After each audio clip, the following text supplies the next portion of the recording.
चला बाळांनो, 12th standard lecture number 5 आपण बघणार आहोत ब्रूस्टर लॉ. लक्षात ठेवा, अतिशय महत्वाचा ब्रूस्टर लॉ आहे. बघा काय दिलंय. सगळ्यात पहिले काय असतं ब्रूस्टर्स लॉ?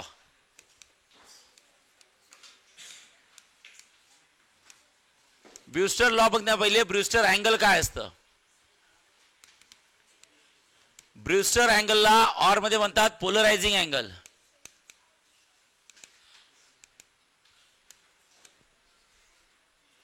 घरी फोन आले असतील ना रे? सगळ्यांच्या घरी फोन येतील उद्यापर्यंत. कशाचे?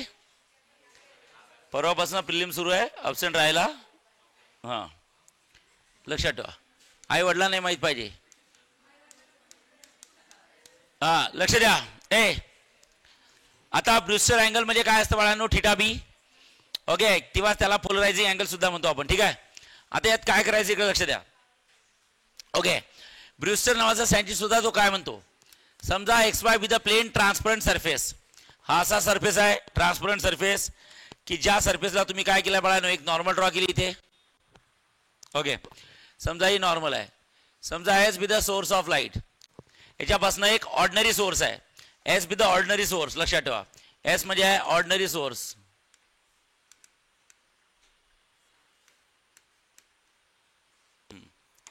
आता एखाद्या ऑर्डिनरी सोर्स पासून काय होईल सांगा? ओके, अनपोलराइज लाईट निघतो. अनपोलराइज लाईट म्हणजे काय असतं बाळांनो? लक्षात ठेवा, एखाद्या ऑर्डिनरी सोर्स पासून अनपोलराइज लाईट बोललोय आपण. अनपोलराइज लाईट म्हणजे असा लाईट ज्यामध्ये मिनिमम व्हायब्रेशन आहे की मॅक्सिमम व्हायब्रेशन आहे? मॅक्सिमम व्हायब्रेशन आहे. आपण मॅक्सिमम व्हायब्रेशन काढतो की दोन व्हायब्रेशन काढतो? दोनच व्हायब्रेशन काढतो. कुठले? इन द प्लेन आणि परपेंडिक्युलर टू द प्लेन. अशा या अनपोलराइज लाईट मध्ये मॅक्सिमम व्हायब्रेशन आहे, पण आपण दोनच व्हायब्रेशन काढतो. In the plane, all the vibrations in the plane, and नंतर काय असतं? All the vibration perpendicular to the plane. Correct आहे. हे झाले इन द प्लेन आणि हे झाले परपेंडिक्युलर टू द प्लेन. ठीक आहे. ओके, आता बाळांनो लक्षात ठेवा. हां, आता okay, when a unpolarised light is incident on a surface of transparent medium, it gets partially reflected and partially refracted. लक्षात ठेवा, तो लाईट काय होते सांगा? पार्शियली रिफ्लेक्ट होतो फॉर एक्झाम्पल, आणि पार्शियली रिफ्रॅक्ट होतो. करेक्ट आहे. म्हणजे रेअर टू डेन्सर जात असताना it bends towards the normal, नॉर्मलकडे बेंड होतो. ठीक आहे. तर बाळांनो लक्षात ठेवा, this is called as okay rare medium, ज्याला आपण 1 मीडियम म्हणून, ज्याचा रिफ्रॅक्टिव्ह इंडेक्स किती असतं? η1. And this is called as a denser medium, ज्याला आपण 2 म्हणून, ज्याचा रिफ्रॅक्टिव्ह असतं मीडियम 2. करेक्ट आहे. So this is incident ray, this is reflected ray, and this is refracted ray. Correct आहे. आता हे अनपोलराइज लाईट जेव्हा सरफेसवर पडतो तेव्हा तो रिफ्लेक्ट होतो. आता this is called as a reflected ray. तुमचा जो रिफ्लेक्टेड रे असतो तो असतो plane polarise light. Plane polarise light म्हणजे त्यात दोन व्हायब्रेशन मधलं एकच व्हायब्रेशन येते आणि एक व्हायब्रेशन पोलराइज होते. पोलराइज म्हणजे रेस्ट्रिक्ट होते. So reflected ray becomes a plane polarise light. Okay, त्याचा रिफ्रॅक्टिव्ह इंडेक्स η1 मीडियमचा. So this is the plane polarise light.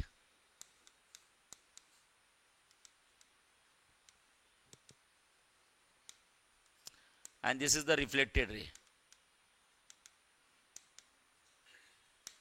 Correct आहे. सो लक्षात ठेवा बाळांनो, लक्षात ठेवा.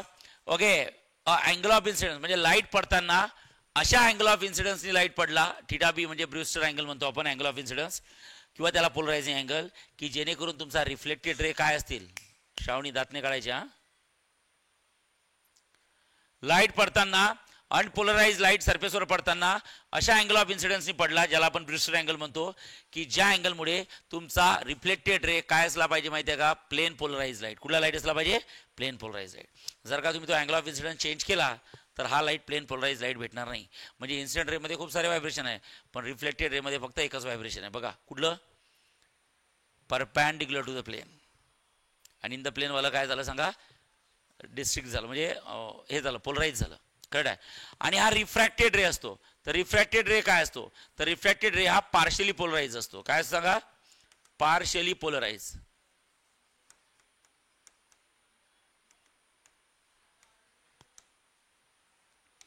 आता पार्शियली पोलराइज म्हणजे समजते का? यात खूप सारे व्हायब्रेशन आहे, वरखाली वरखाली वरखाली वरखाली, पुढे मागे पुढे मागे पुढे मागे पुढे मागे. पार्शियली पोलराइज म्हणजे बघा, म्हणजे व्हायब्रेशन सगळे डिस्टर्ब झाले. काही व्हायब्रेशन इन द प्लेनवाले आले फक्त, आणि काही व्हायब्रेशन परपॅन्डिक्युलर टू द प्लेनवाले आले आहेत. करेक्ट आहे. इथं सगळे झाले. Okay, in the plane perpendicular, in the plane perpendicular, in the plane perpendicular, in the plane perpendicular. इथं perpendicular to the plane, in the प्लेनवाले रिस्ट्रिक्ट झाले. इथं काही इन द प्लेनवाले आले आणि काही म्हणून त्याला आता पार्शली रिफ्रॅक्टेड. लक्षात ठेवा, तो झाला प्लेन पोलराइज. ठीक आहे. ओके, आता मला हे सांगा, हा रिफ्रॅक्टेड रे आहे. रिफ्रॅक्टेड रेने जो काय अँगल केला असतो त्याला म्हणतो आपण angle of refraction. Angle of refraction. Correct आहे. आणि इन्सिडेंट रेनी, आपलं इन्सिडेंट रेनी जो काय अँगल केला त्याला आपण म्हणतो ब्रूस्टर अँगल. रिफ्लेक्टेड रेनी रो अँगल केला त्याला म्हणू आपण angle of reflection. Angle of reflection. Okay, आता लक्षात ठेवा, फ्रॉम फिगर तुम्ही असं सांगू शकता. बघा, फिगरकडे बघितलं तर तुमचं असं लक्षात येईल. काय सांगता येईल बाळांनो? लक्षात ठेवा. हां, theta B. So what is theta B? Theta B is called as polarising angle.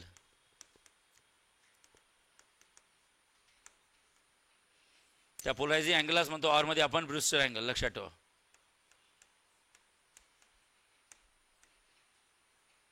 Correct आहे. So what is R dash? हां, angle of reflection. Angle of reflection किंवा रिफ्लेक्शन, अँगल ऑफ रिफ्लेक्शन किंवा रिफ्लेक्टिंग अँगल. ओके, आर काय असतं सांगा? R काय असतं? Angle of refraction.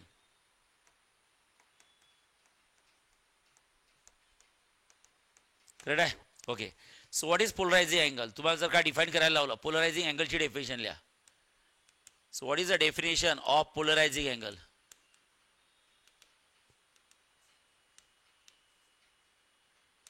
और Brewster angle.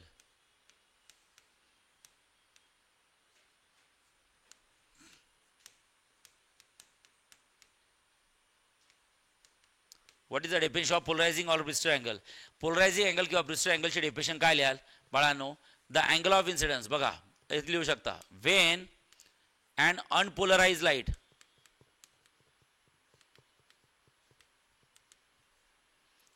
when an unpolarized light incident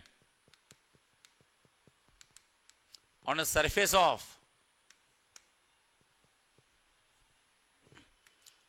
transparent medium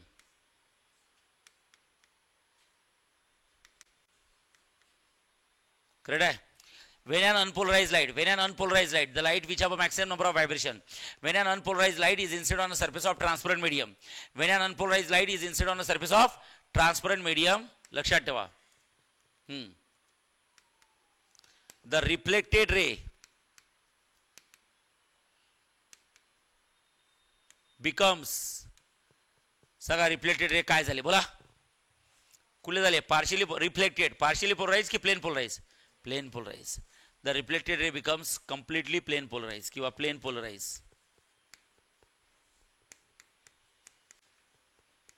the reflected ray become plane polarise. Correct आहे. आणि अशा अँगल ऑफ इन्सिडन्सला आपण काय म्हणतो सांगा? Brewster angle. Okay okay, such angle of incidence, such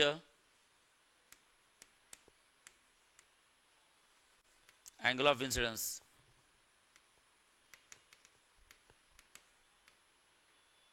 is a Brewster angle.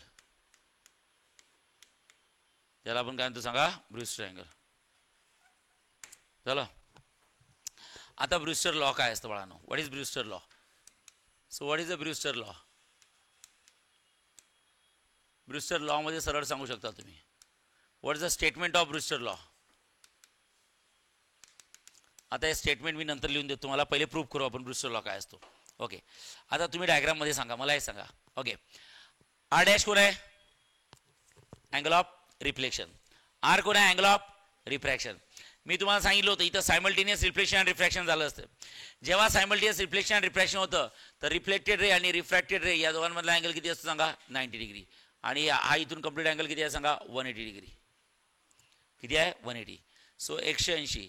या 180 मध्ये 3 आहेत. कोण आहे? आर डॅश आहे, 90 आहे आणि काय सांगा? आर आहे. ओके, सो फ्रॉम फिगर, लक्षात ठेवा, स्टेटमेंट आपण नंतर लिहू, इथे लिहू. फ्रॉम फिगर बघा, प्रूफ काय त्याचं?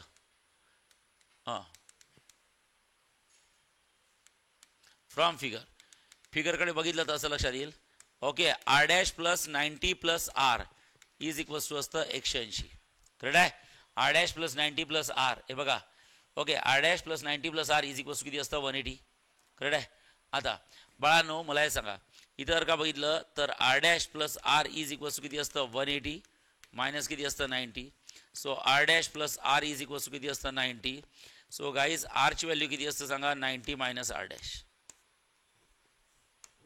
करेक्ट आहे. आता त्या फिगरमध्ये रिफ्लेक्शन सुद्धा झाला आहे आणि रिफ्रॅक्शन सुद्धा झाला आहे, तर आपण दोघांचे लॉ यूज करू शकतो. So by using law of reflection, सांगा रिफ्लेक्शनचा कुठला लॉ आहे? रिफ्लेक्शनचा लॉ असतो angle of incidence is equals to किती असतं बोला? Angle of reflection. प्रूफ केला आपण रिफ्लेक्शनच्या डेरिव्हेशनमध्ये. डेरिव्हेशन घेतले ना आपण रिफ्लेक्शन रिफ्रॅक्शनचे, त्यात आपण प्रूफ केला आहे. काय असतं? अँगल ऑफ इन्सिडन्स, थांबा, angle of incidence is equals to किती असतं बोला? सांगा. अँगल ऑफ काय? Angle of incidence is equals to किती असतं बोला? अँगल ऑफ काय? रिफ्लेक्शन. तर तुम्ही मला हे सांगा अँगल ऑफ इन्सिडन्स काय आणि अँगल ऑफ रिफ्लेक्शन काय बोला. हां सांगा. अँगल ऑफ इन्सिडन्स किती आहे? Theta B. आणि अँगल ऑफ रिफ्लेक्शन किती आहे सांगा? R dash. ओके हां, अँगल ऑफ इन्सिडन्स आहे थीटा बी आणि अँगल ऑफ रिफ्लेक्शन किती आहे सांगा? R dash. करेक्ट आहे. नंतर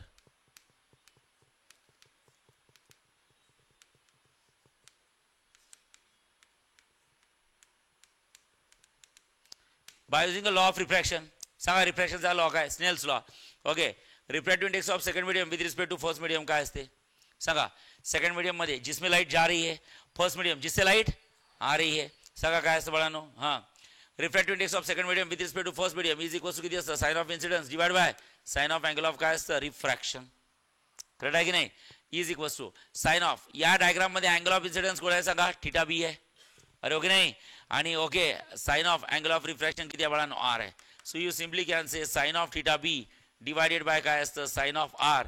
and guys what's value of R? What's value of R? R is equals किती असतं? 90 की 90 minus R dash? 90 minus R dash. So okay guys, refractive index of second medium with respect to first medium is equals to किती असतं? Sine of theta B divided by इथे किती असतं? Sine of its 90 म्हणजेच किती असतं? पाय by 2 minus किती असतं? आर. लक्षात ठेवा, पाय बाय 2 मायनस किती असतं? R dash. करेक्ट आहे? ओके, मग आता इथं काय लिहायचं? Refractive index of second with respect to first is equals to किती असतं? Sine of theta B is equals to sine of 90. 90 म्हणजे किती असतं बोला? Pi by 2. Okay, sine pi by 2 चा आन्सर किती असतं बोला? कॉस. काय असतं? कॉस. साइन पाय बाय 2 चा आन्सर असतं कॉस. आणि पुढचा अँगल किती असतं बाळांनो? R dash. आणि पाय बाय 2 मायनस म्हणजे विच क्वाड्रंट? फर्स्ट मध्ये सगळे पॉझिटिव्ह असतात. ASCC rule. ओके, सो बाळांनो refractive index of second with respect to first is equals to किती असतं? इथे लिहू शकता sine theta B divided by किती असतं? cos r dash. and everyone knows what's value of r dash. बोला what's value of r dash? what's value of r dash? बोला theta की थीटा बी. इथं 2 इथं 1 लिहू शकता.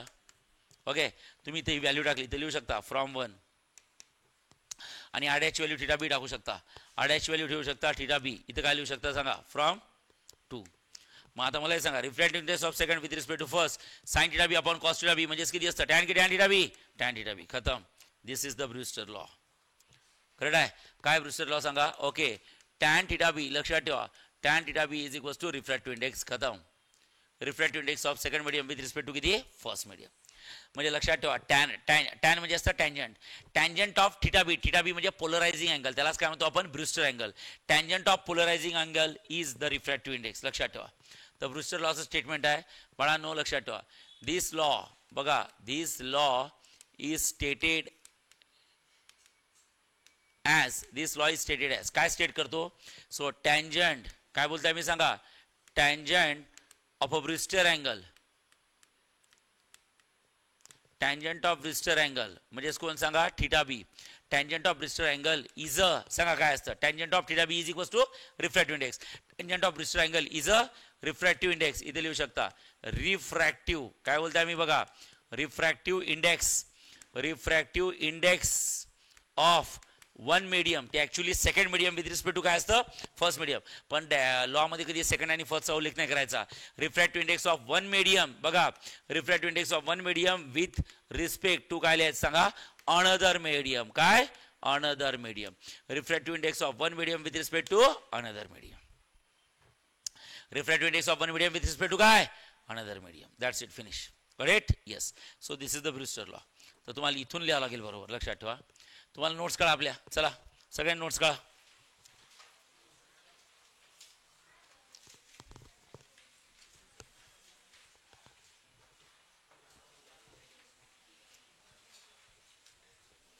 कळल्यात नोट्स? ओके, नोट्समध्ये कुठे आहे? Page number 12. पेज नंबर 12 काढा. पेज नंबर 12 वर दिलाय, चालेल ना? तिथून तुम्ही पूर्ण लिहाय, स्पेसही दिलाय तुम्हाला, चालेल. आता बाळांनो एक काम करा, इथं तुमचा पहिला वेव्ह थिअरी ऑफ लाईट हा पार्ट संपतो. आता पेज नंबर 13 काढा. पेज नंबर 13 पासून जे पुढचं सगळं आहे ते सगळं बोर्ड्समध्ये नाही आहे, सगळं एंट्रन्ससाठी आहे. कशासाठी आहे? एंट्रन्स. तर ते मी एंट्रन्समध्ये घेईल, लिहा तिथं ओनली फॉर एंट्रन्स. नेक्स्ट पुढचं पेज नंबर 13 पासून पुढचं सगळं ओनली फॉर एंट्रन्स. लवकर, फास्ट. Only for entrance.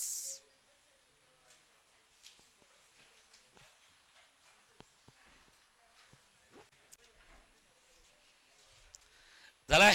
चला, ते डॉपलर इफेक्ट वगैरे सगळं सगळं सगळं एंट्रन्सला, बोर्डला नाही आहे. तुम्ही एकदा टेक्स्टबुक चेक करू शकता, चालेल? ओके, चला नोट्स बंद करा. आता इथे या टॉपिकचा आपण सेकंड पार्ट सुरू करू. उद्या मी त्याच्या नोट्स देतो तुम्हाला, चालेल? तो पार्ट 2. ओके, लक्षात ठेवा या टॉपिकचा जो पार्ट 2 आहे बाळांनो, that part 2 is a interference and diffraction. आवाज नको, काय बोला? इंटरफरन्स अँड काय असतं? डिफ्रॅक्शन. आवाज. इंटरफरन्स आणि काय असतं बोला? डिफ्रॅक्शन. आता इंटरफरन्स अँड डिफ्रॅक्शन मध्ये काय करायचं? ओके, सगळ्यात पहिला आपल्याला शिकायचं आहे what is mean by interference. लक्षात ठेवा, इंटरफरन्स. इंटरफरन्स, आता इंटरफरन्स आपला ऍक्च्युअली झालेला आहे बाळांनो. ओके, डिफ्रॅक्शनचा आर्टिकल कमी आहे, इंटरफरन्सवर जास्त लक्ष द्यायचं आहे. इंटरफरन्स म्हणजे असतं बाळांनो अनेकांपासून एक तयार करणे. आपण प्रिन्सिपल ऑफ सुपरपोजिशन शिकलो होतो, जेव्हा खूप साऱ्या वेव्ह एका ठिकाणी येऊन भेटतात. तेच आपल्याला इथं शिकायचं आहे. फक्त सुपरपोजिशन ऑफ वेव्ह या टॉपिकमध्ये आपण साऊंड वेव्ह बद्दल बोललो. कुठल्या? आणि या टॉपिकमध्ये आपल्याला कुठल्या वेव्ह बद्दल बोलायचं आहे बाळांनो? लाईट वेव्ह बद्दल. कोणाबद्दल? Light wave. म्हणून इंटरफरन्स मध्ये सगळ्यात महत्वाचं असतं व्हॉट इज अ प्रिन्सिपल. लक्ष द्या, what is a principle of superposition. Principle of superposition of काय? Light wave. Principle of superposition of light wave. लक्ष द्या. हा, principle of superposition of light wave मध्ये आपण काय करू शकतो? सुपरपोजिशन म्हणजे ऍडिशन, ज्यामध्ये आपण सांगायचो स्टेटमेंट काय होतं त्याचं बोला. ओके, याचं स्टेटमेंट काय होतं? स्टेटमेंट होतं बाळांनो, when 2 or more light wave. काय बोललो मी सांगा? When 2 or more light wave travelling through a medium arrive at a point of medium simultaneously, then each wave produces its own displacement independently and resultant displacement is a vector sum of displacement of all individual waves. Correct आहे? फक्त लक्षात ठेवा, तिकडे sound wave होते आणि इथे light wave. Sound always travels in the form of compression and refraction and light always travels in the form of crest and trough. Correct आहे? तर लक्षात ठेवा, this is the first. S1 be the source, S2 be the source, S3 be the source आणि S4 be the source. This all are the sources of light. प्रत्येकापासून light निघतो. समजा हा light निघाला, ओके, इथे येऊन पोहोचला. समजा लाईट निघाला क्रस्ट स्टफच्या फॉर्म मध्ये, इथे येऊन पोहोचला. समजा लाईट निघाला इथे क्रस्ट स्टफच्या फॉर्म मध्ये, इथे येऊन पोहोचला. समजा लाईट निघाला इथे क्रस्ट स्टफच्या फॉर्म मध्ये, इथे येऊन पोहोचला. करेक्ट आहे? This the first wave having a displacement y1 bar, second wave having a displacement y2 bar, third wave having a displacement y3 bar आणि fourth wave having displacement y4 bar. प्रत्येक वेव्हला एक स्वतःचं डिस्प्लेसमेंट असते, लक्षात ठेवा. So when 2 or more light waves travelling through a medium arrive at a point of medium simultaneously, then okay resultant wave. काय बोललो? Resultant wave is a vector sum of displacement of all individual wave. y1 bar plus y2 bar plus y3 bar plus dash किती असतं सांगा? yn bar. Correct आहे? This is the principle of superposition. काय सांगा? Principle of superposition. आणि ज्या पॉइंटला सगळे येऊन भेटले त्या पॉइंटला काय तयार झाला सांगा? इंटरफरन्स. काय तयार झाला? इंटरफरन्स. करेक्ट आहे?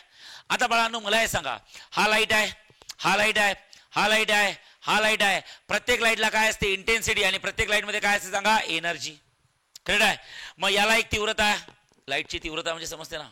जसं मला हे सांगा, उन्हाळ्याच्या दिवसात जास्त इंटेन्सिटीचे लाईट असतात, पावसाळ्याच्या दिवसात कमी इंटेन्सिटीचे लाईट असतात. करेक्ट आहे की नाही? लाईटला इंटेन्सिटी आहे, लाईटला एनर्जी सुद्धा असते, कारण light is always travels in the form of wave. आणि वेव्ह म्हणजे काय सांगा? एनर्जी आहे. मग हा एक लाईट आहे, याला एक इंटेन्सिटी आहे, हा एक लाईट आहे, याला एक इंटेन्सिटी आहे, हा एक लाईट आहे, याला एक इंटेन्सिटी आहे, हा एक लाईट आहे, याला एक इंटेन्सिटी आहे. सगळ्या लाईटला इंटेन्सिटी आहे, सगळे लाईट एका ठिकाणी येऊन भेटले. सगळे लाईट एका ठिकाणी येऊन भेटले. तर मला हे सांगा, या पॉइंटला इंटेन्सिटी म्हणजे लाईटची इंटेन्सिटी कमी असायला पाहिजे की जास्त असायला पाहिजे? जास्त असायला पाहिजे. असं काही नसते. मी तेव्हा शिकलो तुम्हाला साऊंडमध्ये, जेव्हा दोघं एकमेकांना येऊन भेटतात तेव्हा नेहमी चांगलंच होते काय असं काही नसते. चांगलं येऊ शकते, खराब येऊ शकते. करेक्ट आहे, डिपेंड आहे. कन्स्ट्रक्टिव्ह इंटरफरन्समध्ये आले की डिस्ट्रक्टिव्हमध्ये आले. आठवते का? Loud sound, little sound. इथं ब्राईट लाईट, डार्क लाईट. जर का सगळ्यांच्या इंटेन्सिटी ॲडअप झाल्या तर you will get maximum intensity of light. म्हणजे ब्राईट लाईट भेटतो, चक्क प्रकाश भेटतो. लक्षात ठेवा. करेक्ट आहे. आणि जर का ते डिस्ट्रक्टिव्ह इंटरफरन्स मध्ये आले म्हणजे अपोजिट फेज मध्ये जर का भेटले तर बाळांनो इथं काय भेटतो सांगा? डार्कनेस. डार्कनेस मध्ये चक्क अंधार. सगळे लाईट सोबत आल्यावर अंधार होतो. त्यामुळे तुम्ही असं नाही म्हणू शकत की सगळे सोबत आल्यावर चांगलंच होईल. ते कुठल्या परिस्थितीत आले सोबत त्यावर डिपेंड आहे, चांगलं होणार आहे की वाईट होणार आहे. करेक्ट आहे. म्हणजे या पॉइंटला काय होणार आहे? इंटेन्सिटी आहे तीच जाणार आहे की मॉडिफाय होणार आहे? मॉडिफाय. एनर्जी आहे तीच जाणार आहे की रिडिस्ट्रीब्यूट होणार आहे? रिडिस्ट्रीब्यूट होणार आहे. सांगू नाही शकत. वाढवू शकते, कमी होऊ शकते. ते डिपेंड आहे की कन्स्ट्रक्टिव्ह इंटरफरन्स मध्ये आले की डिस्ट्रक्टिव्ह इंटरफरन्स मध्ये आले. ते बघू आपण काय असतं. पण इंटरफरन्स हा असा पॉइंट आहे, लक्षात ठेवा. बोला. Okay, the point interference. तुम्हाला जर का विचारलं what is the definition of interference, इंटरफरन्सची डेफिनेशन काय, तर तुम्ही सरळ सांगायचं. बोला. या पॉइंटला काय झालं? Modification of intensity.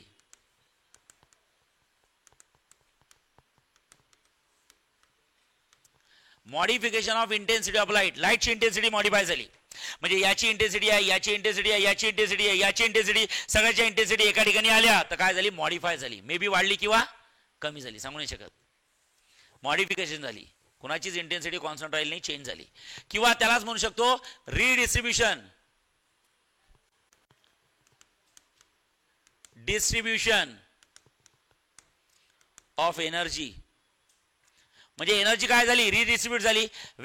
या वेव्ह मध्ये एनर्जी आहे, या वेव्ह मध्ये एनर्जी आहे, या वेव्ह मध्ये एनर्जी आहे, या वेव्ह मध्ये एनर्जी आहे. सगळ्यांची एनर्जी मर्ज झाली. एनर्जी कदाचित वाढली किंवा कमी झाली.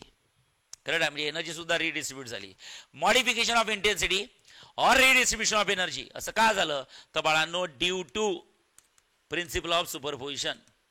Principal of superposition. Superposition. Superposition. Okay. Is a interference. Is a interference. Interference यालाच आपण इंटरफरन्स म्हणतो. याच पॉइंटला आपण काय म्हणतो सांगा? इंटरफरन्स. तुम्ही प्रिन्सिपल ऑफ सुपरपोजिशन केलं. सुपरपोजिशन म्हणजे काय असतं? सुपरपोजिशन म्हणजे ऍडिशन. तुम्ही सगळ्या लोकांना जवळ आणलं आणि तुम्ही सगळ्या लोकांना जवळ आलं त्यामुळे ज्या पॉइंटला ते सगळे जवळ आले तिथे इंटेन्सिटी मॉडिफाय झाली. एनर्जी काय झाली सांगा? रिडिस्ट्रीब्यूट झाली. करेक्ट आहे की नाही? त्यालाच म्हणतात बाळांनो इंटरफरन्स. काय म्हणतात? Interference. And what are different types of interference? So there are basically types of interference. Interference. What are different types of interference? There are two types of interference. त्यातलं फर्स्ट काय असतं बोला? CI. CI is called as constructive interference.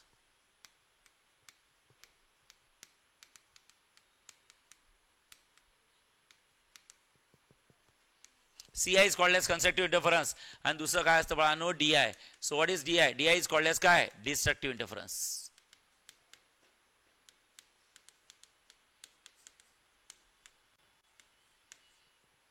CI is called as constructive interference and DI is called as काय? Destructive interference. So what is meant by constructive interference?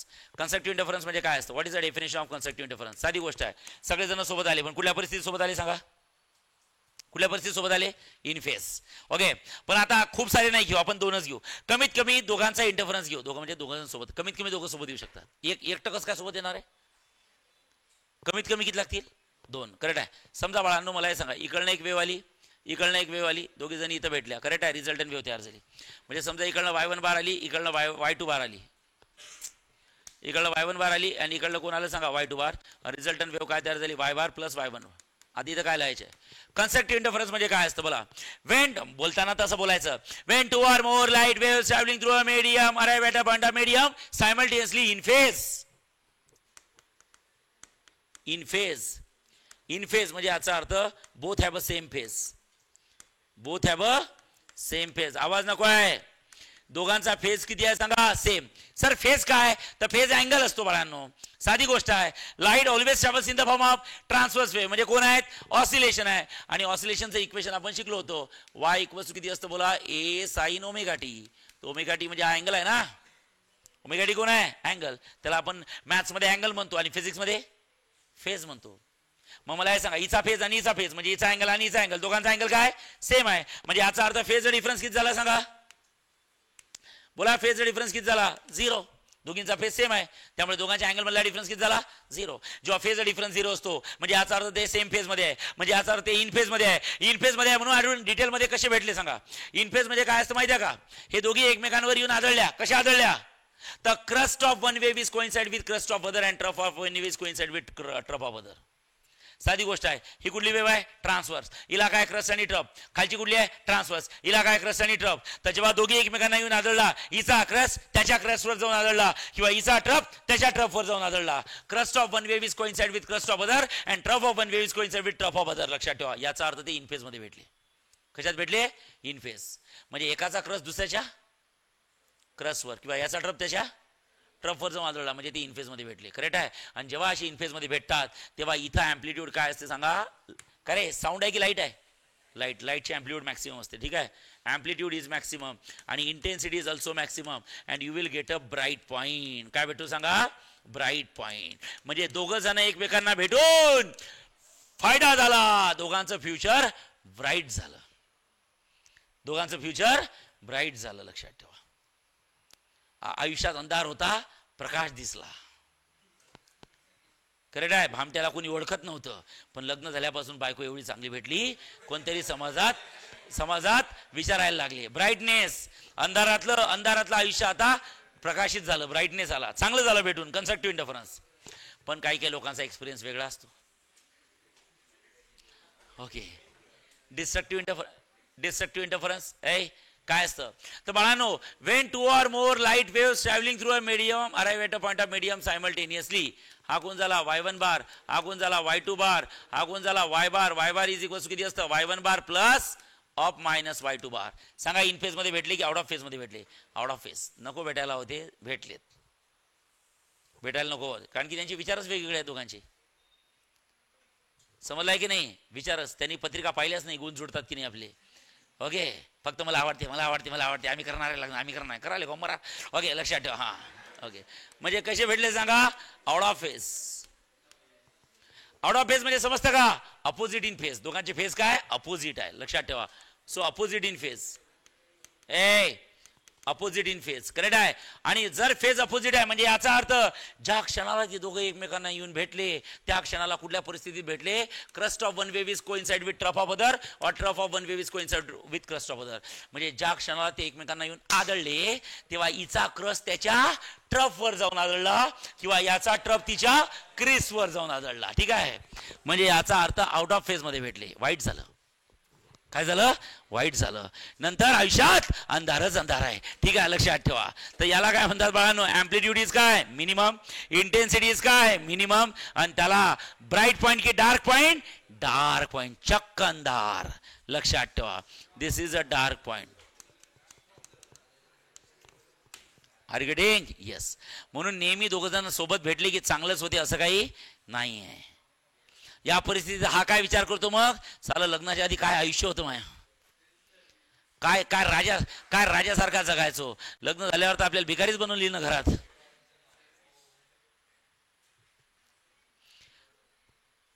मी फक्त concept सांगताय. ठीक आहे. लक्ष द्या. हा. ओके. तुम्ही एकदम असं मनावर नका घेऊ. ठीक आहे. लक्ष द्या. हा. नशिबाच्या वर काहीच होत नाही. लिहून ठेवले आहे. जे व्हायचं तेच होणार. जे व्हायचं तेच होणार. लक्षात ठेवा. हा. समजलाय की नाही? आणि म्हणून ते लोक पूर्वीचे लोक लग्न जुळवताना जोड्यात ते गुण बघायचे. बरोबर आहे. 36 गुण पैकी 18 मिनिमम 18 गुण जुळले. अरे पत्रिका बघायचे ना.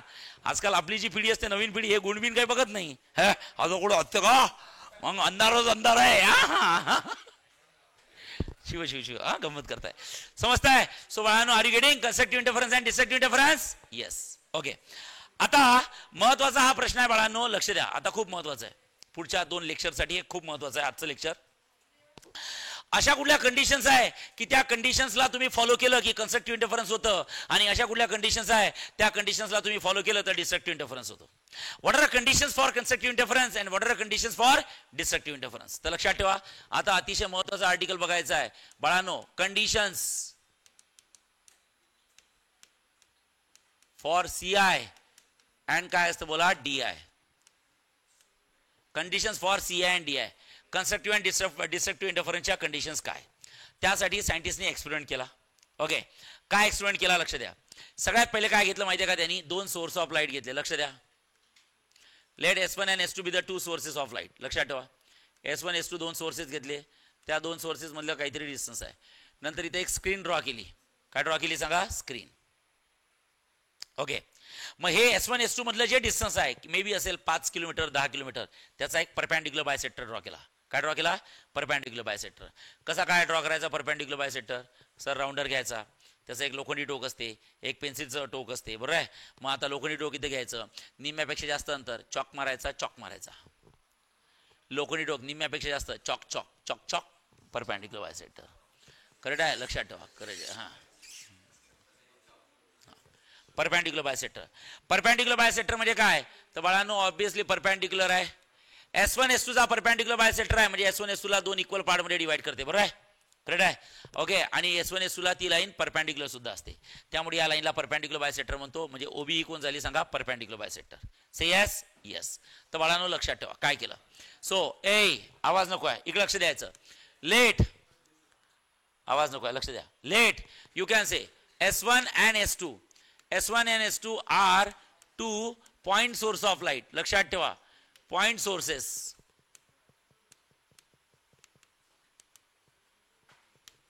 आता तुम्हाला समजायला पाहिजे पॉइंट सोर्स म्हणजे काय असतं. पॉइंट सोर्स हा असा सोर्स असतो which will emit the light in all possible direction. So S1 and S2 are the point source of light. Correct आहे. ओके, मग त्याचा तुम्ही परपेंडिक्युलर बायसेक्टर ड्रॉ केला.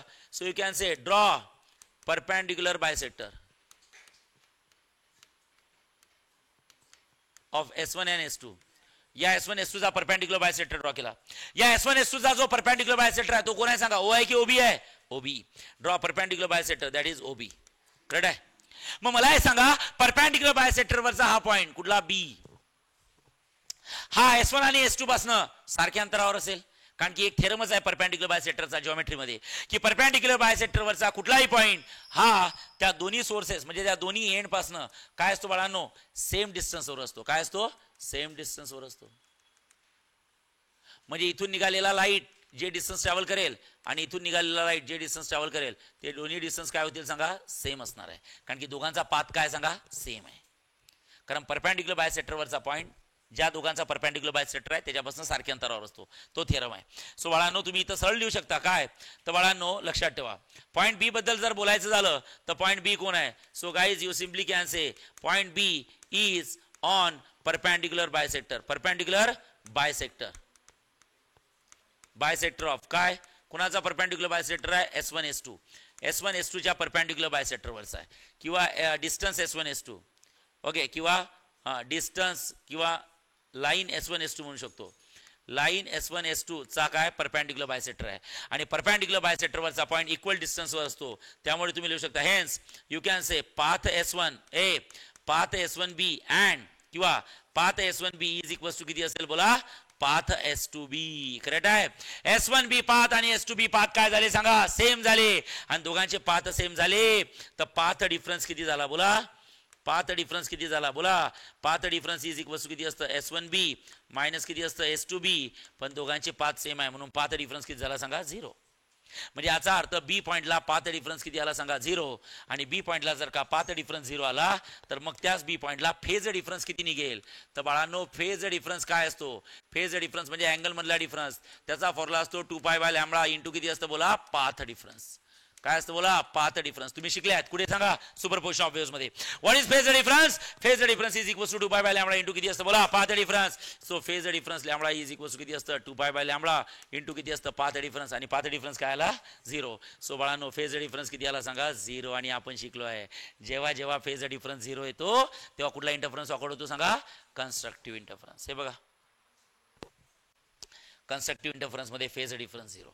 म्हणजे याचा अर्थ तुम्हाला समजायला पाहिजे की जेव्हा मी दोन्ही सोर्स सुरू करेल, जेव्हा मी दोन्ही सोर्स सुरू करेल, दोन्ही पॉइंट सोर्स आहे, दोन्ही सोर्स पासून सगळ्या डायरेक्शननी लाईट एमिट होईल. एक लाईट इथनं जाईल, एक लाईट इथनं जाईल. या लाईटने कव्हर केलेलं डिस्टन्स, या लाईटने कव्हर केलेलं डिस्टन्स, दोन्ही डिस्टन्स काय? सेम आहे. म्हणजे बी पॉइंटला पाथ डिफरन्स किती आला? 0. फेज डिफरन्स किती आला? 0. आणि जेव्हा पाथ डिफरन्स किंवा फेज डिफरन्स 0 असतो तर सांगा बी पॉइंटला काय कुठला इंटरफरन्स तयार झाला सांगा? हाय येऊन आदळला, हाय येऊन आदळला, कुठला इंटरफरन्स तयार झाला सांगा? Constructive interference. आणि बी पॉइंटला जेव्हा कन्स्ट्रक्टिव्ह इंटरफरन्स तयार होतो तेव्हा तिथं ब्राईट लाईट येतो की डार्क लाईट येतो? Bright light. Constructive interference. Correct आहे. सो लक्षात ठेवा, hence at a point B सांगा. Okay, there will be, come on, there will be constructive interference and point B will be, बोला कुठला point, bright point. आवाज नको. Point B will be bright point. Point B कुठला आहे सांगा, bright point. आता तो पॉइंट म्हणजे आता हे परमनंट झालं आपलं की ओके S1 S2 च्या परपॅन्डिक्युलर बायसेक्टर वरचा पॉइंट हा नेहमी ब्राईट पॉइंट असतो. जर तो ब्राईट पॉइंट असतो सोबतच तो स्क्रीनच्या सेंटरवर आहे. तो पॉइंट कुठे आहे सांगा, स्क्रीनच्या सेंटरवर आहे. जर तो स्क्रीनच्या सेंटरवर असेल तर त्याला म्हणतात बाळांनो CBB. CBB म्हणजे काय, सेंट्रल ब्राईट बँड. CBB म्हणजे काय, central bright band. And CBB म्हणजे काय, सेंट्रल ब्राईट पॉइंट. ब्राईट आहे प्रूफ केलं, पण स्क्रीनच्या कुठे आहे, सेंटरला आहे. स्क्रीनच्या कुठे आहे, हाफ स्क्रीन वर आहे, हाफ स्क्रीन खाली आहे. जर स्क्रीनच्या सेंटरला असेल तर त्याला म्हणतात सेंट्रल ब्राईट बँड किंवा सेंट्रल ब्राईट पॉइंट. करेक्ट आहे, लक्षात ठेवा. हा तर ब्राईट पॉइंट आहे झालं. Point B will be the bright point. Okay, तर इथे लिहू शकता point B is at the centre of a screen. Point B is at the centre of the screen. तो पॉइंट बी स्क्रीनच्या सेंटरला आहे. Hence it is CBB or CBP, central bright band किंवा central bright point. Correct आहे. So CBB म्हणजे काय असतं बाळांनो, सेंट्रल ब्राईट बँड किंवा काय बोला, सेंट्रल ब्राईट पॉइंट. खतम. Are you getting? Central bright band किंवा central bright point. Is that clear? Yes. Okay, झालं. म्हणजे स्क्रीनच्या सेंटरला नेहमी ब्राईट पॉइंटच भेटतो. रिझर्व्ड आहे ती, तिथं डार्कनेस कधीच तयार होणार नाही.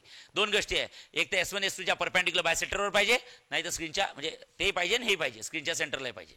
बरं चला, आता मला हे सांगा, एका सोर्स पासून एकच लाईट निघतात की खूप सारी लाईट निघतात? खूप सारी. मग काय एकच इंटरफरन्स नाही होणार आहे? समजा इथे एखादा इंटरफरन्स झाला, इथे एखादा इंटरफरन्स पी पॉइंटला, म्हणजे मला हे सांगा S1 S2 पासून दुसरा एखादा लाईट निघाला. लक्ष द्या, S1 S2 पासून दुसरा एखादा लाईट निघालाय पा, हा लाईट निघाला S1P आणि दुसरा लाईट निघाला S2P. हे दोघं एक ॲट ए टाइम येऊन भेटले. तर मला हे सांगा दोघांचा पाथ सेम आहे की डिफरंट आहे? आता डिफरंट आहे. सांगा कोणाचा पाथ मोठा आहे, S1P की S2P? S2P. तर आता इकडे लक्ष द्या, 2 मिनिटं मी काय करतो, लक्ष द्या बाळांनो. हां, इकडे लक्ष द्या. समजा इथे लिहिलं हां, फॉर पॉइंट P. लक्ष द्या, फॉर पॉइंट P. समजा P पॉइंट साठी हां बाळांनो तुम्ही असं लिहू शकता, path S2P is always greater than path S1P. Correct है? किसका पाथ बड़ा है? ओके, S1P चा बड़ा है कि S2P चा बड़ा है? S2P चा. सो बड़ा है म्हणून ग्रेटर दॅन. मग पाथ डिफरन्स काय झाला सांगा, बोला पाथ डिफरन्स, बोला पाथ डिफरन्स काय झाला? पाथ डिफरन्स झाला S2P मायनस किती असतं S1P.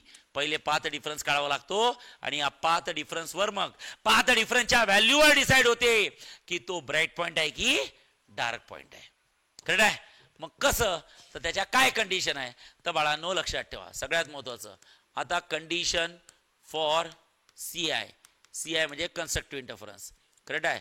कन्स्ट्रक्टिव्ह इंटरफरन्स म्हणजे काय असतं, ब्राईटनेस.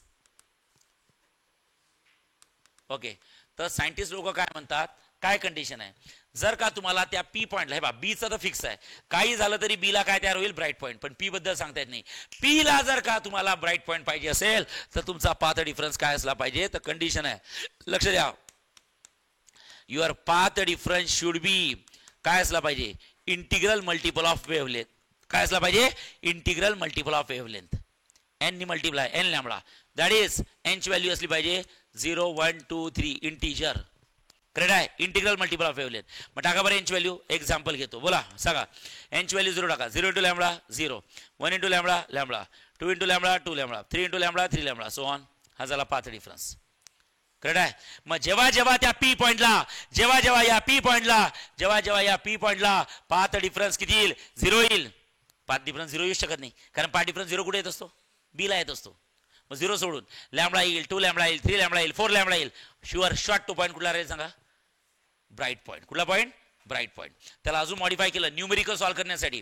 न्यूमेरिकल सॉल्व्ह करण्यासाठी असं म्हणतात, ओके, पाथ डिफरन्स. लक्ष द्या रे, न्यूमेरिकल सॉल्व्ह करण्यासाठी path difference integral multiple of lambda आहे. बरोबर आहे. एक काम करा, 2 ने डिवाइड करा, 2 ने मल्टिप्लाय करा. 2 ने डिवाइड केलं, 2 ने मल्टिप्लाय केलं. मग इथं काय केलं सांगा? Twice N into lambda by 2. Correct आहे. आता मला हे सांगा, एन च्या व्हॅल्यू टाका बरं, काय होईल? 2 इंटू एन. सांगा पहिली value 0, 2 into 0 0, 2 into 1 2 into 2 2 into 3, सगळे इव्हन नंबर येत आहे. करेक्ट आहे. म्हणजे याचा अर्थ टॉयसेनला मी काय म्हणून सांगा? इव्हन इंटू किती असतं? Lambda by 2. त्यामुळे त्यांनी काय केलं माहिती आहे का? न्यूमेरिकल सॉल्व्ह करण्यासाठी पाथ डिफरन्सची ही कंडिशन जास्त यूज केली as compare to this condition. बाकी दोघांचं मिनिंग सेमच आहे. शेवटी तर काय केलं? 2 ने मल्टिप्लाय केलं, 2 ने डिवाइड केलं. अरे ओके नाही. मग path difference is integral multiple of wavelength. अगदी बरोबर आहे. पण त्याच्यापेक्षा बेस्ट कंडिशन लक्षात ठेवा की पाथ डिफरन्स इज, बोला, even multiple of half of wavelength. Lambda नाही, लॅम्बडा बाय 2 आहे. शेवटी याचा आणि याचं मिनिंग काय? पण यूज काय करतात? हे. करेक्ट आहे. मग आता कन्स्ट्रक्टिव्ह इंटरफरन्सची पहिली कंडिशन पाथ डिफरन्सची काय कंडिशन आहे? तर बाळांनो, इफ पाथ डिफरन्स कुठला सांगा? बोला. पाथ डिफरन्स इज काय असलं पाहिजे? Even multiple. हे बघा इंटू आहे. Even multiple. बघा, इव्हन मल्टिपल ऑफ काय? Half of wavelength.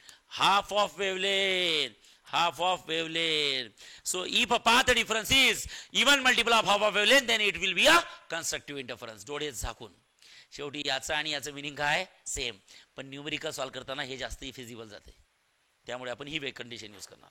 नाही तर तुम्ही इंटिग्रल मल्टिपल ऑफ वेवलेंथ म्हटलं तरी चालते. करेक्ट आहे. नाही तर मग even multiple of half of wavelength चालेल. हे झालं पाथ डिफरन्स. कोणाची कंडिशन शिकताय? बोला बोला.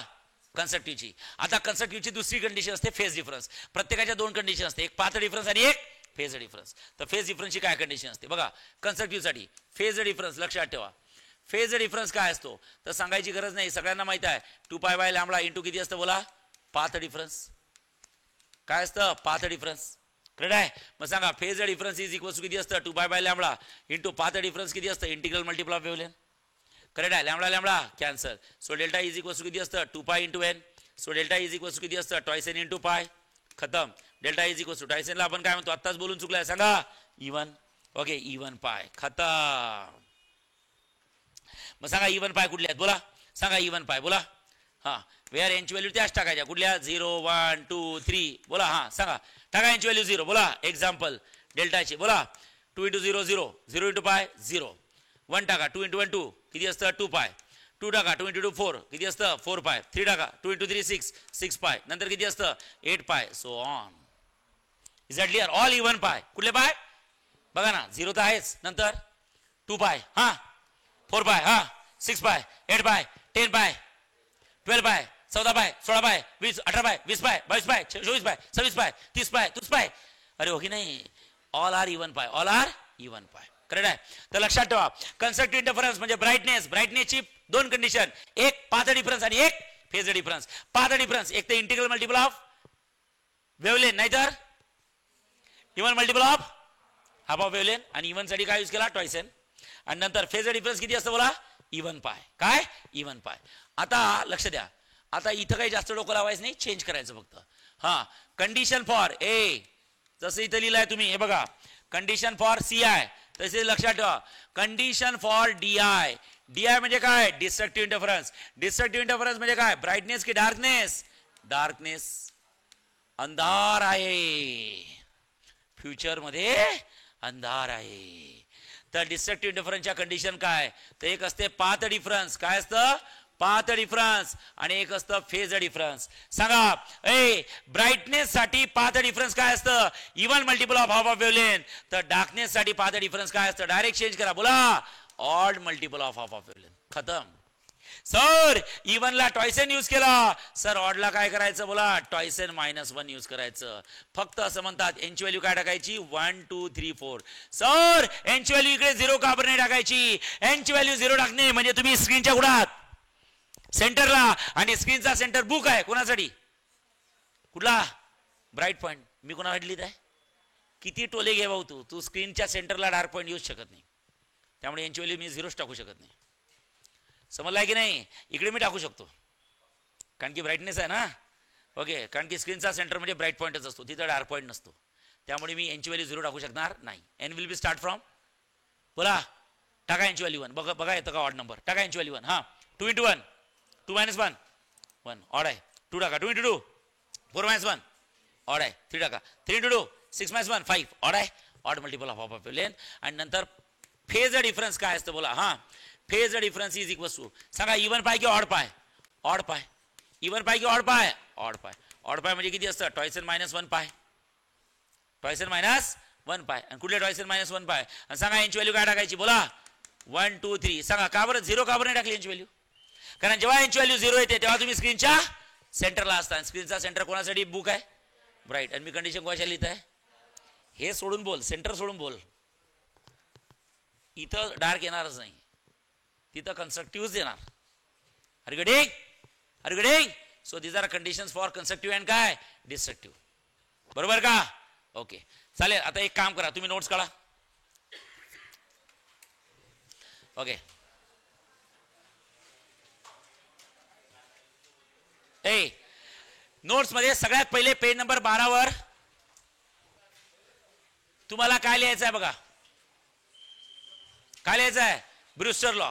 हे बा इथून सुरू करायचं सगळं. थांबा, ब्रुस्टर लॉचं सगळं सगळं सगळं सगळं इथपर्यंत झालं. चला, त्यानंतर ही नोट्स बॅगमध्ये ठेवायची. आपण पार्ट 2 सुरू केला. याच्या नोट्स मी उद्या देणार आहे, पण याचं आजचं जे मॅथमॅटिकल इक्वेशन आहे हे नोटबुकमध्ये लिहायचं, अतिशय महत्वाचं आहे. ओके, मग तुम्ही इथं काय लिहायचं? काय लिहायचं मी सांगतो. स्लाइड नंबर लक्ष, हे काहीच नाही लिहायचं, हे नाही लिहायचं, हे लिहायचं. हा एक्सपेरिमेंट पूर्ण हे लिहायचं. चालेल? दिस वन म्हणजे from slide number 10 11 12. Are you getting? Yes. हे नोटबुकमध्ये जेव्हा पार्ट 2 सुरू होतो. आणि पहिले ते ब्रुस्टर लॉ पूर्ण लिहून घ्या. चला लवकर, फास्ट.